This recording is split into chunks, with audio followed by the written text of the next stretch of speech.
আপনার ফোনের একটি গুরুত্বপূর্ণ সেটিং, যেটা করলে আপনার ফোন থেকে হারিয়ে যাবে একেবারে চিরতরের মতো অ্যাড।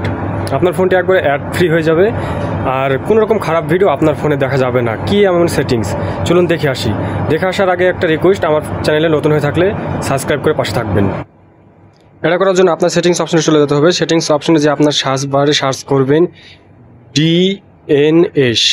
আমি আবারও বলছি DNS। এটি সার্চ করলেই আপনার ফোনে একটি প্রাইভেট DNS নামটি আসবে, একটা সেটিংস আসবে। সেই সেটিংসে আপনি চাপ দিবেন। চাপ দিয়ে আপনার প্রাইভেট DNS এই অপশনে গিয়ে আপনার যে অপশনটি পাবেন সেটা আপনাদের সেটিংসে অফ থাকবে, সেই অফ সেটিংসই অন করে দিবেন। সেই সেটিংসই অন করে দিবেন এবং এই যে লেখা আছে আপনি দেখেন family.adugard/dns.com, এই অপশনটি আপনি এই লেখাটি আপনি কপি করে বা লিখে সেখানে বসিয়ে দিবেন এবং সেভ করে দিবেন। তাহলে আপনার সেটিংসটি শেষ। এবার আপনার ফোনটি হয়ে যাবে একদম অ্যাড ফ্রি। এমনকি কারো হাতে পড়লে কোনো খারাপ ভিডিও সার্চ করলেও আপনার ফোনে দেখাবে না। ধন্যবাদ।